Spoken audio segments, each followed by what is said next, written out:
Ibu-ibu, mana lebih baik? Bekerja di dalam rumah atau bekerja di luar rumah? Siapa yang ibu rumah tangga? Boleh tunjuk tangan? Oke. Siapa yang wanita karir atau bekerja di luar? Boleh tunjuk tangan? Oke. Kalau ditanya dari hati terdalam, ibu-ibu lebih senang kerja di mana? Kerja di luar atau kerja di dalam?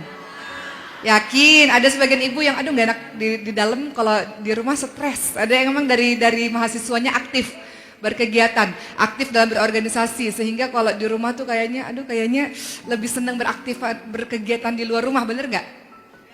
Nggak ibu ya? Ibu lebih senang di rumah. Oke, sekarang kita lihat menurut Islam lebih baik di mana ya? Lebih baik di rumah. Kalau suami udah cukup, kemudian udah aman sejahtera, kita sih emang lebih enak di rumah ya Bu ya? Lebih fokus ngurus anak itu nggak sih? Atau kalau misalnya mau mengaktualisasikan diri, itu bisa juga di rumah sebenarnya. Misalnya kalau punya kepandaian, itu bisa mengajar di rumah sebenarnya. Atau kalau seandainya mau berdagang, bisa dagang online juga sebenarnya ya Bu ya. Tapi kita akan lihat, next. Menurut Islam, fitrah wanita itu seperti apa sih? Ternyata dalam surah Al-Ahzab ayat 33, waqarna fi buyutikunna, lantai terbaik bagi seorang wanita adalah di rumahnya sendiri, ibu-ibu sekalian. Dan tinggallah kalian di dalam rumah-rumah kalian dan janganlah kalian berdandan sebagaimana dandan ala jahiliyah terdahulu. Lantai terbaik bagi seorang wanita di rumahnya sendiri, Allah tidak memperkenankan kita untuk keluar rumah tanpa tujuan yang jelas, apalagi berhias-hiasan secara berlebih-lebihan, ibu-ibu sekalian. Kita pernah gak sih ketemu seseorang yang ketika keluar rumah itu parfumnya 1 botol gitu ya, terus make upnya, aduh kalau di Jakarta tuh ada yang namanya ondel-ondel Bu.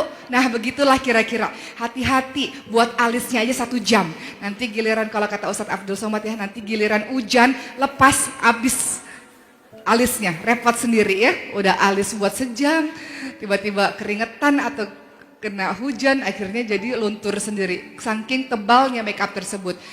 Dilarang untuk berhias terlalu berlebih-lebihan ketika keluar rumah, dan juga dilarang untuk keluar rumah tanpa tujuan yang jelas. Untuk anak-anak muda jangan sering sekali kelayapan, keluyuran dengan tanpa misi atau tanpa tujuan. Atau ibu-ibunya sering sekali mengatakan, ngapain sih di rumah terus nak, malam minggu kok nggak ada yang ngapel, malam minggu kok nggak ada yang datengin, nanti kamu jadi perawan tua loh. Ada juga tuh jenis ibu-ibu yang seperti itu. Kita malah menginginkan anak kita malam minggu keluar, dan kita izinkan dia keluar dengan yang bukan mahramnya, dengan laki-laki yang bukan mahramnya, atau dengan perempuan yang bukan mahramnya. Bagaimana kita bisa menyuruh anak kita untuk melakukan perkara yang seperti itu, padahal Allah sendiri meminta agar perempuan memang terbaik adalah di rumahnya. Inilah adalah fitrah wanita, dan tinggallah kalian di dalam rumah-rumah kalian. Perintah untuk para wanita. Next. Ibu-ibu sekalian, next slide. Sebelumnya. Baik, dalam hadis riwayat Bukhari disebutkan, setiap kalian adalah pemimpin dan kalian akan diminta pertanggungjawaban mengenai kepemimpinannya. Kepala negara adalah pemimpin dan ia akan dimintai pertanggungjawaban mengenai kepemimpinan pada rakyatnya. Kepala keluarga adalah pemimpin bagi keluarganya, dan seorang wanita menjadi pemimpin di rumah suaminya. Seorang wanita adalah pemimpin di rumah untuk mengurusi anak-anak dari suaminya. Itulah tugas dari seorang wanita sejatinya. Tugasnya yang paling utama adalah melayani suami dan mendidik anak-anak. Itu tugas dari seorang wanita. Next, kenapa sih? Ada apa sih? Apa manfaat tetap terus berada di rumah dibandingkan dengan di luar rumah? Dalam hadis riwayat Ibnu Khuzaimah dan Tirmizi disebutkan bahwa wanita itu adalah aurat, ibu-ibu sekalian. Ketika dia keluar maka dia akan banyak memperlihatkan auratnya. Suaranya, gerak tubuhnya, semuanya indah. Tentu saja bentuk tubuhnya dan sebagainya. Maka keadaan wanita yang paling dekat dengan Allah Subhanahu wa taala adalah ketika dia berada di rumah, tempat yang paling aman baginya. Ketika dia keluar rumah, maka itu kalau dibandingkan di dalam rumah tentu lebih membahayakan ketika dia berada di luar rumah.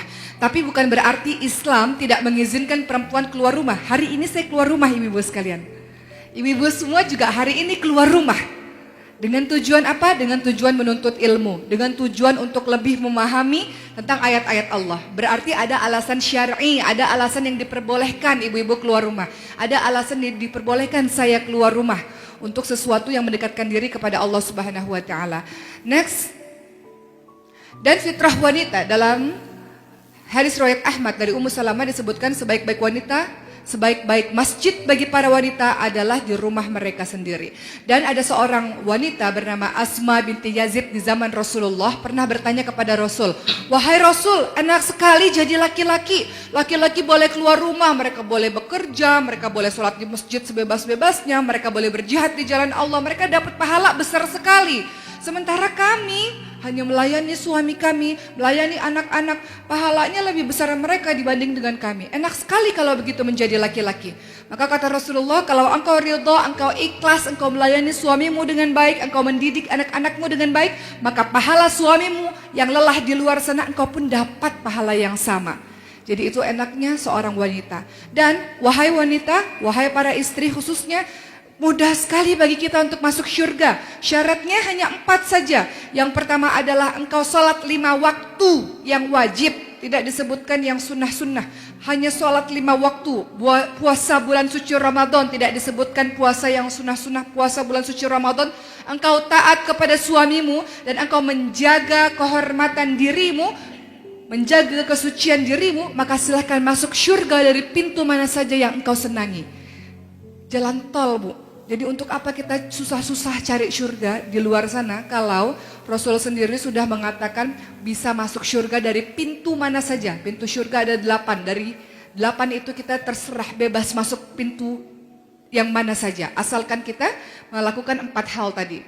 Kita sholat 5 waktu, kemudian kita puasa di bulan suci Ramadan, kita taat patuh pada suami, dan kemudian yang keempat adalah kita menjaga kehormatan diri. Patuh dan taat pada suami. Nanti ibu-ibu tanya, ntar dulu suami yang mana dulu nih? Ya Bu ya? Suami yang mana dulu, apa-apa serba taat. Tidak ada ketaatan dalam kemaksiatan. Selama suami menyuruh melakukan perkara-perkara yang baik, maka lakukan. Tapi kalau suami bertentangan dengan perintah Allah, maka jangan dilakukan. Ada jenis suami yang mengatakan, "Mah, gak usah pakai jilbab, kelihatan tua. Gak usah pakai jilbab, kelihatannya gak bagus." Ini yang tidak perlu dipatuhi. Tapi ada teman saya, seorang dokter gigi, ibu sekalian. Dokter gigi sekolahnya mahal gak Bu? Mahal. Sekolahnya lama gak? Lama. Orang tuanya memiliki harapan agar anaknya jadi dokter gigi, betul ya? Ketika menikah, suaminya mengatakan, "Saya mau kamu 24 jam di rumah." Kira-kira istri ini mematuhi kalimat dari suaminya enggak? "Saya mau, wahai istriku, saya akan menghidupi, menafkahi kamu dengan sangat cukup, bahkan lebih dari cukup. Tapi kamu 24 jam di rumah, gak boleh jadi dokter gigi lagi." Kira-kira wanita ini melakukan enggak? Kalau ibu di posisi itu gimana Bu? Hah? Di rumah Bu? Walaupun sekolah lama-lama dan orang tua memiliki harapan yang besar untuk menjadi seorang dokter gigi, suami bilang di rumah, "Ibu mau di rumah Bu?" Masya Allah, solehah semua. Yakin Bu? Yakin? Nangis dulu mungkin ya. Ibu-ibu sekalian, ternyata teman saya ini memilih untuk berada di rumah. Alasannya kenapa? Kan kita harus tahu dong alasannya kenapa, benar gak Bu? Kenapa suamiku? Sekolah ini lama, sekolah ini susah, bukan mudah dan mahal. Orang tuaku menginginkan aku menjadi dokter gigi. Alasannya apa? Kenapa aku gak boleh menjadi seorang dokter? Tahu gak alasannya apa Bu? Karena aku cemburu, engkau memeriksa gigi-gigi orang itu. Alasannya cuma cemburu Bu. Padahal istrinya cuma memeriksa gigi orang Bu.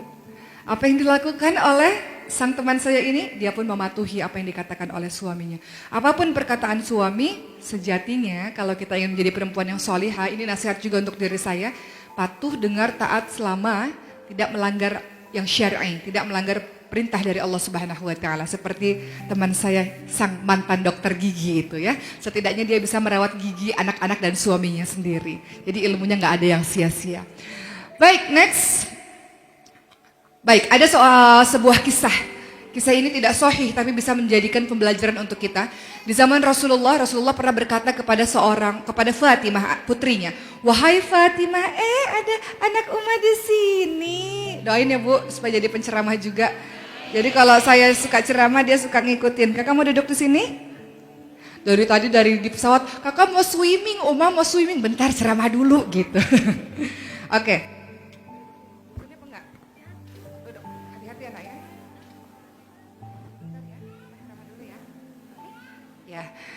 Ini latihan sejak kecil supaya berani di depan umum, gitu. Diizinkan nggak Bu anak saya di sini Bu? Oke, saya lanjutkan lagi. Di zaman Rasulullah pernah berkata kepada Fatimah, kepada putrinya, Fatimah, engkau harus datang dan menemui seorang wanita namanya Muti'ah. Wanita tersebut adalah wanita penghuni syurga. Sekali lagi ini kisah tidak sahih, tapi kita bisa mengambil pembelajaran dari kisah ini. Fatimah pun akhirnya datang ke rumah Muti'ah. Kemudian Fatimah membawa Hasan anaknya, mengetok pintu dan kemudian Muti'ah membuka. Wahai Fatimah, alangkah bahagianya aku didatangi oleh putri Rasulullah. Kemudian Fatimah mengatakan, bolehkah aku masuk wahai Muti'ah? Maka Muti'ah mengatakan, tidak boleh masuk wahai Fatimah. Suamiku mengatakan tidak boleh ada laki-laki yang masuk ke dalam rumah. Tapi kan Hasan masih kecil, kata Fatimah. Tapi kan dia laki-laki. Suamiku mengatakan tidak boleh ada laki-laki yang masuk ke dalam rumah. Mau besar maupun kecil sama aja. Gak boleh ada laki-laki. Engkau pulang dulu, nanti aku minta izin dulu kepada suamiku, baru besok engkau bisa datang lagi. Singkat cerita, Fatimah akhirnya datang lagi ke rumah Muti'ah keesokan harinya, ibu-ibu sekalian. Dan kemudian apa yang terjadi? Dan kemudian Fatimah melihat ada rotan, kemudian ada kipas tangan, dan ada handuk. Maka Fatimah pun bertanya kepada Muti'ah, Muti'ah, handuk ini untuk apa? Kipas tangan ini untuk apa? Dan kemudian rotan ini untuk apa? Handuk ini aku gunakan ketika suamiku pulang kerja. Aku tahu dia sangat capek, aku tahu dia berjuang sangat keras untuk bisa menghidupi aku dan anak-anak. Oleh karena itu handuk ini kugunakan untuk membersihkan badannya, seluruh badannya, agar ia merasa badannya enak, badannya bersih sehingga bisa tidur dengan nyenyak. Ketika dia sudah tertidur, maka kipas tangan ini aku gunakan untuk senantiasa mengipasinya supaya dia tidur dengan nyenyak. Karena aku tahu dia capek seharian melakukan segala sesuatu demi kami, demi keluarga ini. Dan rotan ini untuk apa Muti'ah, kata Fatimah? Rotan ini gunakan ketika semuanya telah aku berikan kepada suami. Aku katakan pada suamiku, wahai suamiku, pukullah aku dengan rotan ini jikalau pelayananku tidak baik sejauh ini kepadamu, sehingga aku tahu di mana letak kekurangan dan kesalahanku dan aku bisa memperbaikinya untuk menjadi istri yang kau ridhoi. Kemudian Fatimah pun bertanya, wahai Muti'ah, apakah suamimu memukulmu dengan rotan ini? Lalu apa yang dikatakan oleh Muti'ah? Sama sekali tidak pernah wahai Fatimah. Justru ketika aku mengatakan hal tersebut, suamiku justru memelukku dan tidak pernah satu kali pun dia memukulku dengan rotan ini. Jadi kisah ini mendatangkan pembelajaran ibu-ibu sekalian, betapa Muti'ah melakukan berbagai macam cara agar dia bisa masuk pintu surga dari mana-mana saja dengan cara melayani suaminya dengan sebaik-baik mungkin. Susah ya Bu ya? Susah gak Bu? Ngomongnya sih gampang, pelaksanaannya susah, bener gak? Kadang kita kesel, kadang kita sebel, kadang kita marah gitu ya. Tapi mudah-mudahan kita minta pada Allah kekuatan untuk bisa sabar dalam menghadapi suami kita. Dan kemudian kita bisa memberikan yang terbaik untuk suami kita, insya Allah dengan bantuan Allah. Baik, selanjutnya pertanyaannya adalah, ada perempuan-perempuan yang bekerja. Hari ini kita membahas perempuan berkarir syurga. Berkarir syurga, apakah harus berkarir sebagai ibu rumah tangga atau boleh berkarir di luar? Ada jenis perempuan-perempuan yang berkarir di luar. Boleh nggak Bu? Bagus nggak Bu? Kita tidak bisa mengatakan bagus atau tidak karena kondisi setiap keluarga berbeda-beda. Setiap wanita pasti pengennya di rumah dekat dengan anak-anaknya. Namun tidak semua kondisi kita sama ibu-ibu sekalian. Mungkin kondisi keluarga A cukup, suaminya menafkahi dengan cukup. Keluarga B mungkin suaminya tidak bisa bekerja atau suaminya sakit atau ayah ibunya memerlukan biaya dari dirinya sehingga mengharuskan dia mencari nafkah di luar. Padahal seorang wanita sangat-sangat dimuliakan di dalam Islam. Hidupnya seluruhnya ditanggung ibu-ibu sekalian. Ketika dia belum menikah, hidupnya ditanggung oleh ayahnya. Dan ketika dia sudah menikah, hidupnya ditanggung oleh suaminya. Itu sejatinya posisi perempuan di dalam Islam. Sehingga kalau ada perempuan yang bekerja dengan alasan ingin membantu perekonomian keluarga, tentu ini sangat baik ibu-ibu sekalian. Karena itu bukan tugasnya.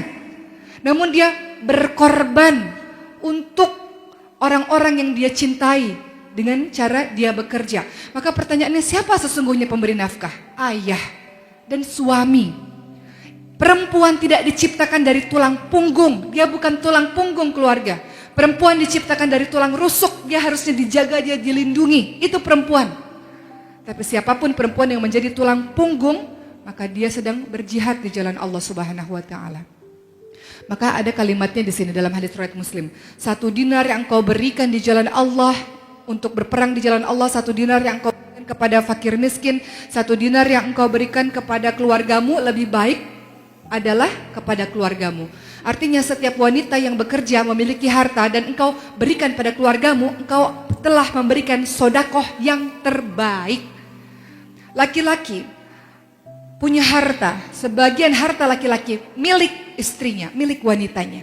100% harta milik perempuan dari uang kerja kerasnya, 100% milik dirinya.